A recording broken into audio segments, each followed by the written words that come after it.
दोस्तों प्रदीप गिरी एकेडमी इस चैनल में आपका बहुत बहुत स्वागत है। दोस्तों आज जो मैं टॉपिक लेने जा रहा हूँ मूवमेंट ऑफ इनर्शिया। ऑलरेडी आपको पता है कि प्रदीप गिरी एकेडमी एप्लीकेशन पे हमारा इंजीनियरिंग मैकेनिक्स का कोर्स बहुत ही पावरफुल तरीके से दोस्तों चल रहा है। ये जो लेक्चर है यही लेक्चर आप जाके देखना, मैंने इतने सारे एग्जाम्पल्स लेके वहां पे पढ़ाया है। और मैं चाहता हूँ कि यूट्यूब पे अगर आप मुझसे पढ़ रहे हो तो कुछ आपके लिए भी थोड़ा बहुत मैं मेहनत कर दूँ। और मैं लगातार मैं दोनों तरह से मेहनत करता हूँ। जो स्टूडेंट से पॉसिबल हो वो ऐप पे चले जाए, वहाँ पे उनकी मेहनत पूरी खत्म हो जाएगी। बस वहाँ पे उनको पढ़ना है, पढ़ने वाला मेहनत करना है। यहाँ पे बहुत सारे स्टूडेंट को मैं क्या पढूं, क्या अलग से करूँ, क्या करूँ, ये थोड़ा सा टेंशन रहता है। बट मैं यहाँ पे ट्राई कर रहा हूँ। उसके बाद कुछ एग्जाम्पल्स आपको खुद से करने चाहिए। तो चलते हैं दोस्तों, वन बाय वन चीजों को स्टार्ट करते हैं। देखो मूवमेंट ऑफ इनर्शिया। अब देखो यहाँ पे अगर आप मूवमेंट ऑफ इनर्शिया इंजीनियरिंग में अगर आप कवर करने जा रहे हो तो यहाँ पे सबसे ज्यादा इंपॉर्टेंट इसके अंदर जो एग्जांपल होता है वो होता है दोस्तों रेक्टेंगल। मतलब जो रेक्टेंगुलर पार्ट होता है ना, बहुत ज्यादा इंपॉर्टेंट होता है। अब यहाँ पे अगर मैं मूवमेंट ऑफ इनर्शिया निकालूं तो विथ रिस्पेक्ट टू एक्स है। देखो यहाँ पे विथ रिस्पेक्ट टू एक्स दिखाई दे रहा है और विथ रिस्पेक्ट टू वाई। तो इसलिए मैं यहाँ पे देखो आई एक्स और यहाँ पे आई वाई वाई लिख रहा हूँ। बहुत ही सिंपल सा फॉर्मूला और हर एक फॉर्मूले को याद कराने की पूरी जिम्मेदारी मेरी है दोस्तों। देखो ये एक्स एक्स है, उसके सामने कौन सा साइड है दोस्तों, इस वाले साइड को मैंने नेमिंग बी लिया है और इस वाले को डी। तो इसके जस्ट पैरेलल कौन सा साइड है दोस्तों, बी। तो आप यहाँ पे बी लिखो। और दोस्तों इसके जस्ट पैरेलल बी है तो उल्टे साइड में कौन है दोस्तों, डी। तो डी का आप क्या लिखो, क्यूब डिवाइड बाय 12। सेम दोस्तों जब y के लिए जा रहे हो तो y के पैरेलल कौन सा साइड है दोस्तों, डी। तो यहाँ पे आप क्या लिखोगे दोस्तों, डी। और उसके जस्ट अपोजिट साइड में कौन है, बी। तो बी का क्यूब लो और डिवाइड बाय दोस्तों 12। तो बस ये दो फॉर्मूलेज आपको बहुत अच्छे से याद होने चाहिए। अब दोस्तों इसके बाद मैं आपको बताना चाहता हूं कि नेक्स्ट अगर आप समझो ट्राइंगल के लिए आ रहे हो तो ट्राइंगल के लिए आपको कैसे याद रखना है। देखो ट्राइंगल में मैंने इसको बेस लिया, इसको हाइट लिया। सेम फॉर्मूला है दोस्तों। देखो ये एक्स के रिस्पेक्ट में अगर मैं ले रहा हूं तो दोस्तों यहाँ पे बी आएगा और बी यहाँ पे आएगा। तो अपोजिट में क्या है दोस्तों, एच है। तो एच का क्यूब लेंगे। बस याद रखना ट्राइंगल में नीचे 36 आएगा। एंड यहाँ पे अगर मैं y के रिस्पेक्ट में ले रहा हूँ, देखो y के रिस्पेक्ट में, तो उसके पैरेलल में क्या है दोस्तों, h है। तो यहाँ पे h और अपोजिट में क्या है दोस्तों, b का क्यूब और डिवाइड में 36। बस दोनों फॉर्मूलेस मैंने याद करा दिए। अब ये याद होने के बाद दोस्तों अब चलता हूँ नेक्स्ट पार्ट की ओर। अगर आप ध्यान से देखने की कोशिश करोगे तो यहाँ पे सर्कल है। सर्कल के लिए बहुत ही सिंपल सा फॉर्मूला है, pi r raise to 4 divide by 4। बस ये फॉर्मूला एक याद रखना। यहाँ पे भी दोस्तों इसका हमेशा फिक्स है, pi r raise to 4 divide by 4। ये इन टर्म्स ऑफ रेडियस है, डायमीटर के टर्म्स में भी रहता है दोस्तों। पर मैं ये वाला मुझे ये वाला पर्सनली बहुत अच्छा लगता है तो इसलिए मैं ये वाला यूज करता हूँ। अब देखो दोस्तों सेमी सर्कल जो है, सेमी सर्कल के लिए एक्चुअली इसका अगर सेमी सर्कल इस ये वाला डिजाइन वाला सेमी सर्कल है, समझ में आ रहा है ना। तो यहाँ पे हम क्या लिखते हैं दोस्तों पता है, 1 1 और यहाँ पे क्या आएगा दोस्तों, आर रेज टू 4। और दोस्तों यहाँ पे ये वाला देखो दोस्तों, यहाँ पे 11 दिखाई दे रहा है, 9 2 11 होता है। कैसा ट्रिक लगा, और आगे बस 3 लिख दो और ये आर रेस टू 4। याद हो गया सर, याद नहीं होता था, याद करा दिया। अब देखो दोस्तों यहाँ पे जो आपने लिखा है, अगर समझो आपका सेमी सर्कल इस तरह से आया तो बस आपको ये दोनों को क्या करना है, इंटरचेंज करना है। इसलिए मैंने यहाँ पे इंटरचेंज लिखा है। और लास्ट वन, अगर आप यहाँ पे देखना चाहते हो अगर क्वार्टर सर्कल आया तो आपको ये फॉर्मूला यूज करना है। यहाँ पे क्या है दोस्तों, 0 0 11 के टेबल में 55 आता है तो आपको सीधा सीधा याद हो गया। तो मैंने सब कुछ कवर करा दिया। अब कवर कराने के बाद चलते हैं दोस्तों फर्स्ट क्वेश्चन की ओर और क्वेश्चन सॉल्व करने की कोशिश करते हैं। यहाँ पे अगर आप क्वेश्चन देखोगे तो बोला है find moment of inertia I x x. और दोस्तों अगर यहाँ पे पॉसिबल रहा तो मैं आपको आई वाई वाई भी बता दूंगा। तो समथिंग यहाँ पे हमें सभी डेटा दिए हुए हैं। अब देखो दोस्तों मैं कोशिश करूंगा सबसे पहली मेरी कोशिश रहेगी कि कभी भी अगर आपको आई एक्स एक्स निकालना है तो आपके पास y का सेंट्रॉइड होना चाहिए दोस्तों, y बार होना चाहिए आपके पास, ये डेटा होना चाहिए दोस्तों y बार, क्योंकि मैं उसी का रेफरेंस लूंगा, y का ही मैं रेफरेंस लूंगा। अगर आपका ये फिगर दोस्तों ये तो x एक्सिस के अकॉर्डिंग अगर सिमेट्रिक होता तो मैं डायरेक्ट ले लेता। अगर समझो ये पूरा डिस्टेंस अगर समझो 150 है तो मैं डायरेक्ट 75 लेता, ये अगर 200 है तो मैं डायरेक्ट 100 ले लेता। बट अगर आप यहाँ पे देखोगे, अगर मैं यहाँ पे x एक्सिस ड्रॉ करूँ, ऊपर अलग फिगर है, यहाँ पे अलग है। हाँ y एक्सिस के अकॉर्डिंग है तो वो मैं आगे बता रहा हूँ, पर यहाँ पे x एक्सिस के अकॉर्डिंग नहीं है दोस्तों। तो सबसे बड़ा प्रॉब्लम हो गया है। तो मुझे यहाँ पे क्या करना होगा, सेंट्रॉइड फाइंड आउट करना होगा। देखो सेंट्रॉइड हमने जैसे एक्चुअल मेथड में पढ़ा है तो यहाँ पे आपको सेंट्रॉइड कुछ उतना ज्यादा डीप पढ़ने की जरूरत नहीं है। बहुत सिंपल सा सेंट्रॉइड का फॉर्मूला यहाँ पे लगेगा दोस्तों। यहाँ पे देखो आप दो रीजन मैं कंसिडर कर रहा हूँ, इसको पहला और इसको दूसरा, दो पार्ट में मैं इसको सॉल्व कर रहा हूँ। तो पहले वाले को a1 और उसके साथ दोस्तों y1 और दूसरे वाले को a2 साथ में y2। हाँ, मुझे क्या करना है दोस्तों, इसको प्लस लेना है क्योंकि मुझे ये वाला पार्ट दोनों का हमें एक साथ फाइंड आउट करना है। हाँ, अगर मुझे ये वाला पार्ट निकालना था, अगर समझो यहाँ पे कुछ होल्स या कुछ आ जाता तो माइनस लेता, और यहाँ पे भी नीचे भी फिर क्या आएगा दोस्तों, प्लस। तो ये इस फॉर्मूले से आपको डायरेक्ट आंसर मिल जाएगा। अब डायरेक्ट आंसर कैसे मिलेगा दोस्तों, आपको देखने की जरूरत है। देखो यहाँ पे अगर मैं यहाँ पे जाऊँ तो यहाँ पे दोस्तों आपको देखो सबसे पहले y बार which is equal to, please अच्छे से ध्यान देना, बहुत अच्छे से, ये वाला पार्ट आपको A to Z पार्ट समझना चाहिए दोस्तों। देखो सबसे पहले ये वाले फिगर को अगर मैं इसका एरिया निकालूं तो क्या आएगा दोस्तों, 40 इंटू रेक्टेंगल है दोस्तों, 40 इंटू 1000, 4000, डायरेक्ट यहाँ पे 4000 लिखो एरिया, और एरिया नीचे भी लगेगा इसलिए मैं यहाँ पे भी लिख के रख दे रहा हूँ 4000। y1 चाहिए दोस्तों 4000 इंटू y1। अब देखो y1 के लिए हमें क्या करना है, प्लीज ध्यान से समझने की कोशिश करना। देखो मैं यहाँ पे क्या कर रहा हूँ दोस्तों, इसका सेंट्रॉइड चाहिए, फिर इस फिगर का मुझे सेंट्रॉइड चाहिए, जब तभी आप y1 निकाल सकते हो। और y1 लेने के लिए हमेशा जब आप y1 निकाल रहे हो तो आपका विथ रिस्पेक्ट टू यहाँ से आपको y1 निकालना है, ये हमेशा याद रखना। तो अगर आप ध्यान से देखोगे तो ये फिगर 1 का सेंट्रॉइड है और मैं यहाँ से यहाँ तक का मुझे डिस्टेंस चाहिए, तो ये मेरा y1 है। अब y1 कैसे आएगा दोस्तों, सबसे पहला इसलिए मैंने बोला कि ये सेंट्रॉइड अगर पढ़ के ये पढ़ रहे हो तो बहुत अच्छी बात है, डायरेक्ट भी वैसे समझ में आ रहा है कि हमेशा रेक्टेंगल का मिडल में ही रहता है दोस्तों सेंट्रॉइड। अब यहाँ पे अगर आप ध्यान से देखने की कोशिश करोगे तो ये पूरे का प्लस कितना है दोस्तों, ये पूरे का प्लस देखो, ये 150 यहाँ से यहाँ और 40, तो 150 प्लस 40 190 होता है।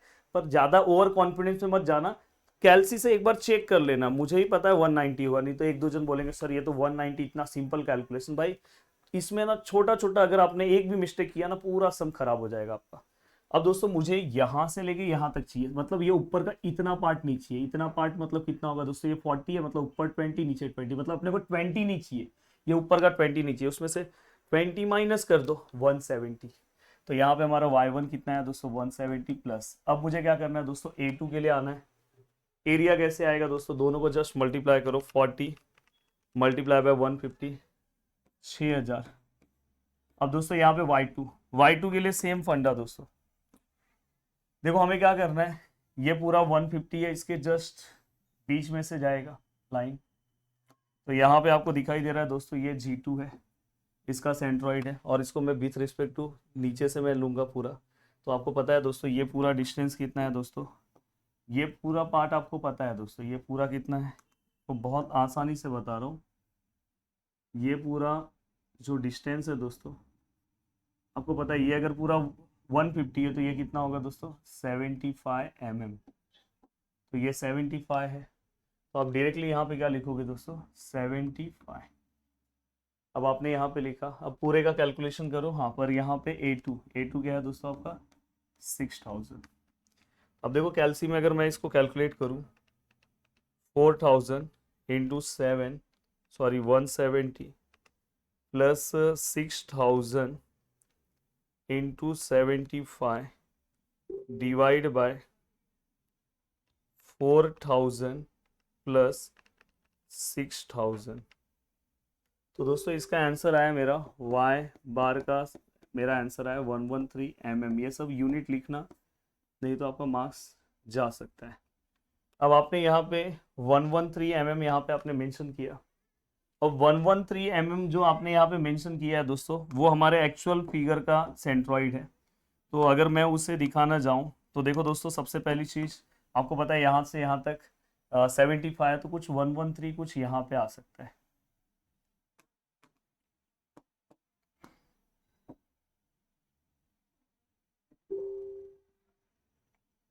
113 दोस्तों, थोड़ा कलर चेंज कर दूं,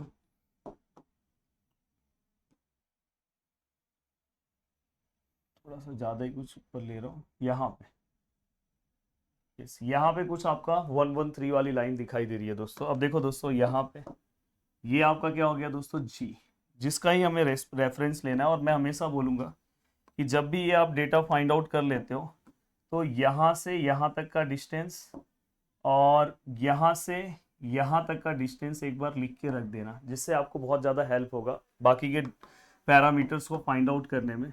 अब देखो दोस्तों, यहाँ पे अगर मैं लिखूँ तो ये डिस्टेंस कितना है दोस्तों, कोई बता सकता है मुझे? अगर आप ध्यान से देखोगे तो ये जो डिस्टेंस है दोस्तों आपका, यहाँ से लेके यहाँ तक का डिस्टेंस है। तो दोस्तों ये तो अपने को दिया है 113, तो दोस्तों ये कितना है 113 mm। और यहाँ से एंड तक का जो डिस्टेंस है दोस्तों, उसको हम कैसे कंसिडर करेंगे? तो दोस्तों देखो, सबसे पहले पूरा डिस्टेंस कितना है दोस्तों, 150 प्लस 40 190। 190 में से आप 113 माइनस कर दो 77, मतलब ये वाला अपने को पता चल गया 77 mm है। अब देखो दोस्तों, आपके लिए बहुत सारी चीज़ें बहुत ईजी हो जाएगी। अब देखो दोस्तों, यहाँ पे मैं आई एक्स एक्स निकालने जा रहा हूँ। आई एक्स एक्स निकालते टाइम मैं फॉर्मूला क्या लूंगा दोस्तों, इस रेक्टेंगल का फॉर्मूला क्या होता है, BD³/12 प्लस, हाँ हमेशा याद रखना, अगर ये देखो एक्चुअल लाइन जो दिखाई दे रहा है, अगर उसके ऊपर अगर मेरा फिगर है उसका अगर सेंट्रॉइड उसके ऊपर है तो अपना ये फॉर्मूला है। बट अगर मेरा जो सेंट्रॉइड है दोस्तों, ये दोनों एक्चुअल फिगर के ऊपर नहीं है, जो फिगर के सेंट्रॉइड है उसके ऊपर नहीं है, देखो उससे कुछ ना कुछ डिस्टेंस पे, मतलब यहाँ पे मैं पैरेलल एक्सिस थ्योरम अप्लाई करूंगा। और पैरेलल एक्सिस थ्योरम में एक एक्स्ट्रा पार्ट आता है दोस्तों, AH²। बहुत सारे लोग AL² भी लेते हैं। और यहाँ पे देखो, ये फिगर नंबर 1 के लिए, फिगर नंबर 2 के लिए क्या होगा दोस्तों, BD³/12 प्लस AH²। तो ये फिगर नंबर 1 के लिए, फिगर नंबर 2 के लिए।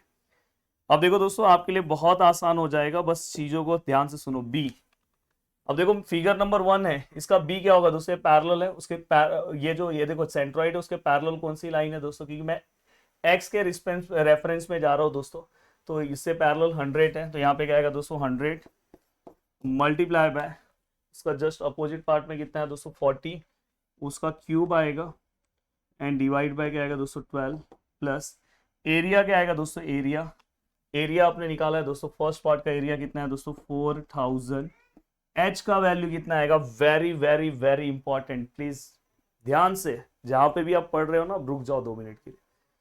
देखो ये जो लाइन है, मुझे इस फिगर का एच निकालना है, मतलब इसका सेंट्रॉइड वाली लाइन ये है और एक्चुअल फिगर की लाइन ये है। ये दोनों के बीच में जो डिस्टेंस है दोस्तों, उसी को मैं एच बोलूंगा। कितना सिंपल सर ने कर दिया। कैसे निकालेंगे सर, यहां से लास्ट तक का डिस्टेंस पता है ना 77, उसमें से ये 20 माइनस कर दो, क्योंकि ये 40 है, 20 77 में से 20 माइनस कर दो दोस्तों, तो 57 होगा दोस्तों, और उसका स्क्वायर। अब दोस्तों चलते हैं figure number second. Figure number second में देखो ये लाइन है, उसके सामने क्या है दोस्तों, 40 मल्टीप्लाई बाय ये क्या आएगा दोस्तों, 150 का क्यूब और डिवाइड बाय दोस्तों 12 प्लस एरिया क्या आएगा दोस्तों, एरिया हमें कितना दिया दोस्तों, 6000।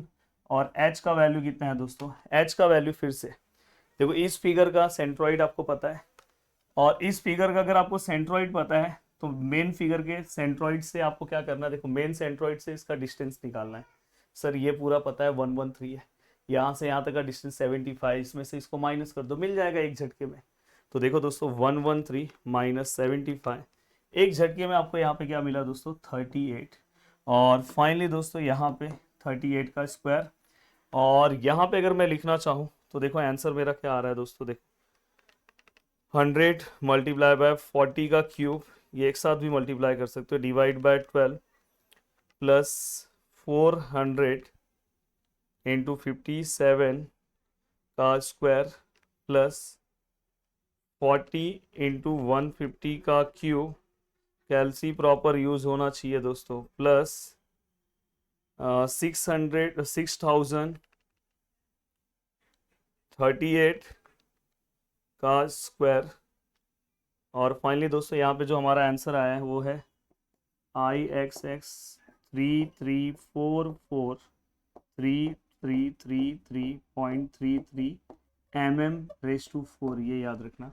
बहुत सारे बुक में देखो 3.1234567 3.3 इंटू 10⁻7 भी लिखा होगा, तो दोनों का मतलब सेम है। और सेम आपको क्या करना है दोस्तों, IY के रिस्पेक्ट में फाइंड आउट करना है। और IY के रिस्पेक्ट में जब आप फाइंड आउट करोगे तो देखो दोस्तों, मतलब YY के रिस्पेक्ट में, IY बोल रहा हूँ, IYY मतलब Y के रिस्पेक्ट में जब आप फाइंड आउट करोगे सेम फिगर को, तो दोस्तों आपको क्या ध्यान रखना है, देखो मैं सेम फिगर को कॉपी करता हूँ और सेम फिगर को कॉपी करने के बाद ये पूरा पार्ट में क्या कर रहा हूँ, गायब कर रहा हूँ। देखो पूरा का पूरा पार्ट गायब कर रहा हूँ। अब देखो मैंने पूरा का पूरा पार्ट गायब किया, ये सब डिस्टेंस की अब कोई ज़रूरत नहीं है, ये पूरा ये सब कोई ज़रूरत नहीं है। इसका ये पूरा गायब हुआ। अब देखो दोस्तों यहाँ पे, अब मैं अगर समझो यहाँ पे आई वाई वाई निकाल रहा हूँ, आई वाई वाई के लिए सबसे पहले ये इंपॉर्टेंट है कि आपको यहाँ पे एक्स बार चाहिए, सॉरी एक्स बार चाहिए दोस्तों। अब एक्स बार कैसे निकालेंगे, तो ये एक्स बार आप डायरेक्ट निकाल सकते हो, क्योंकि अगर आप देखोगे तो ये देखो इसके अकॉर्डिंग आपका जो फिगर है वाई एक्सिस के अकॉर्डिंग दोस्तों, जब हम एक्स बार ऐसे ही निकालते हैं वाई एक्सिस के अकॉर्डिंग आपका फिगर क्या है दोस्तों, सिमेट्रिकल है। सिमेट्रिकल है तो आप डायरेक्टली लिख सकते हो दोस्तों। अगर आपको एक्स बार लिखना है तो आप यहाँ से, ये पूरा 100 है ना, तो 100 का हाफ कितना आएगा 50, डायरेक्ट आप लिख सकते हो। अब दोस्तों जिस केस में अगर ये है तो ये आपको फाइंड आउट करने की जरूरत नहीं है। अब देखो दोस्तों यहाँ पे आप जब आई वाई वाई आप जब फाइंड आउट कर रहे हो तो आपको क्या ध्यान रखना है। अब देखो मैं इसको ड्रॉ कर दे रहा हूँ, इसका जो सेंट्रॉइड है मेन वाला, ये मेन सेंट्रॉइड है दोस्तों, जैसे आपने पीछे ड्रॉ किया था, ड्रॉ कर दिया। यहाँ पे थोड़ा सा ज़्यादा ही हैवी हो गया, जो आपने देखो यहाँ पे ड्रॉ किया था ना, ये देखो ये वाला आपने 113 निकाल के ड्रॉ किया था, यहाँ पे डायरेक्ट हो गया। अब डायरेक्ट हो गया दोस्तों, अब हमें क्या करना है दोस्तों, यहाँ पे जब मैं सम सॉल्व करूंगा तो सम सॉल्व करते टाइम मुझे यहाँ पे देखो, अभी ये y के रिस्पेक्ट में ले रहे हो तो यहाँ पे d आएगा, b का क्यूब डिवाइड बाय 12, ये भी क्या आएगा दोस्तों। अब देखो यहाँ पे ए एच स्क्वायर आएगा कि नहीं आएगा बता रहा हूँ, D B cube divide by 12, और ए एच का स्क्वायर आएगा कि नहीं आएगा, वो बहुत बड़ा ट्विस्ट है, वही सिखाना चाहता हूँ। देखो दोस्तों अगर आप ये लिख रहे हो तो सबसे पहली चीज़ y के रिस्पेक्ट में देख रहे हो, सामने कौन है 40, तो यहाँ पे 40 आएगा इनटू अपोजिट में कितना है दोस्तों 100 का क्यूब डिवाइड बाय 12, इसमें तो कोई प्रॉब्लम नहीं है। एरिया भी आपको पता है दोस्तों 4000 है ना शायद, हाँ 4000 है। अब मैटर है दोस्तों एच का। एच हम कब निकालते हैं दोस्तों, हमारे इस फिगर का अगर मैं एक्स के रिस्पेक्ट में देखूँ, मतलब वाई एक्सिस पे देखूँ तो ये वाला पार्ट है, जैसे एक्स में हमारा ये पार्ट होता है तो वैसे वाई में ये है। और दोस्तों अगर आप देखोगे जब मैं वाई सॉल्व कर रहा था तो देखो मेरा ये वाला पार्ट आया था और मेरे फिगर का पार्ट ये था, मतलब दोनों में कुछ ना कुछ डिस्टेंस था। बट अभी कैसा हो गया, मेरा वाला पार्ट और एक्चुअल वाला पार्ट दोनों एक दूसरे के ऊपर लाई कर रहा है, इवन इस फिगर का भी इसका भी लाई कर रहा है। तो यहाँ पे अगर मैं डिस्टेंस देखूँ तो डिस्टेंस सही नहीं, तो यहाँ पे डायरेक्ट ये 0 आएगा, मतलब यहाँ पे आपको ये वाला पार्ट लेना भी नहीं था। अगर आपने ले लिया, जैसे अगर आपने ले लिया तो यहाँ पे 0 का स्क्वायर रख देना, और ये वाला पार्ट भी अगर आपको सॉल्व करना है तो आप आराम से सॉल्व कर सकते हो। इसके सामने क्या है दोस्तों, देखो पैरेलल है 150 इंटू यहाँ पे क्या है दोस्तों 40 का क्यूब डिवाइड बाय 12, और आगे अगर आप लिख रहे हो तो आगे प्लस 0, क्योंकि ये पूरा 0 होने वाला है। सॉल्व कर लो, यही मेरे को आपको सिखाना था। अब आगे आप सॉल्व कर लोगे आपका आंसर आ जाएगा दोस्तों। देखो अब नेक्स्ट ये पार्ट होने के बाद दोस्तों देखो ये पार्ट है, अगर ऐसा कोई सम आता है, देखो आपको क्या करना है दोस्तों, moment of inertia find out करना है। अब देखो यहाँ पे सबसे बड़ी बात ये है कि जो हमारा एक्चुअल फिगर है, ये मैं अगर मैं ये निकालने जाऊँ दोस्तों, इसका सेंट्रॉइड निकलने जाऊँ तो वो यहाँ ही पे आने वाला है, और एक्चुअल फिगर के भी सेंट्रॉइड यहाँ पे आने वाले हैं, तो यहाँ पे डायरेक्ट सम सॉल्व होगा। अगर मैं यहाँ पे देखो आई एक्स एक्स निकालूंगा तो डायरेक्ट होगा, ऐसे समझो मैं रेक्टेंगल के लिए निकाल रहा हूँ तो क्या आएगा दोस्तों बी डी क्यूब बाई 12, और यहाँ पे सर्कल के लिए क्या है दोस्तों π/4/4। और दोस्तों आपको ये पता होना चाहिए कि ये जो सेडेड पोर्शन का निकालना, तो ये वाले पार्ट को हमें क्या करना है माइनस, और यहाँ पे अगर आप ध्यान से देखोगे यहाँ पे एक्स बार वाई बार आप डायरेक्ट निकाल सकते हो, यहाँ कितना आएगा 75 और 50। अब यहाँ पे दोस्तों देखो यहाँ पे जस्ट वैल्यू पुटअप कर दो, वैल्यू क्या लिखोगे, बी का वैल्यू क्या आएगा दोस्तों, देखो ये रेक्टेंगल है, इसके सामने ये पूरा आएगा दोस्तों, एक्स के रिस्पेक्ट में ले रहा हूँ तो 150 इंटू ये वाला पार्ट 100 का क्या आएगा दोस्तों क्यूब डिवाइड बाय 12 माइनस पाए है, और आर कितना आएगा दोस्तों, देखो ये पूरा हमें 50 दिया है डायमीटर, तो आर कितना है 25 रेज़ टू 4 इंटू 4। इस पूरे को सॉल्व करो, आपका आंसर आएगा, जो भी आंसर आएगा mm रेज़ टू 4 लिखना, क्योंकि mm में लिखा है। सेम ऐसे ही आप आई वाई वाई का निकालोगे मैं माइनस इसलिए किया क्योंकि ये वाला पार्ट अपने को नहीं चाहिए था। सेम ऐसे ही आप इसका भी निकालोगे, वहां पे भी उसी तरह से करोगे, उसका भी सेम फॉर्मूला है दोस्तों। तो इतना पार्ट मैंने बता दिया, आप कोई भी सम आप सॉल्व कर सकते हो। अगर आप एप्लीकेशन पे आते हो तो मैंने बहुत सारे सम सॉल्व कराए, देखो ये सब एप्लीकेशन पे मैंने सम सॉल्व करे। आपके लिए मैं सेपरेट वीडियो बनाता हूँ। तो क्या एप्लीकेशन पे आई सेक्शन मैंने सॉल्व करा है। आई सेक्शन जो है एक प्रॉपर ऐसे आई सेक्शन ये वाला सॉल्व करा है, एक दूसरा आई सेक्शन सॉल्व कराया हूँ, देन एक ट्राइंगल वाला पार्ट, एल वाला पार्ट। तो ऐसे अलग अलग पार्ट्स मैंने सॉल्व कराए। बाकी खुद से भी आप सॉल्व कर सकते हो। अगर मैंने यहाँ तक आपको सिखा दिया तो अगर आप खुद से कर पा रहे हो तो अच्छा है। एप्लीकेशन पे आपको नोट्स सब चीज़ें मिल जाएगी।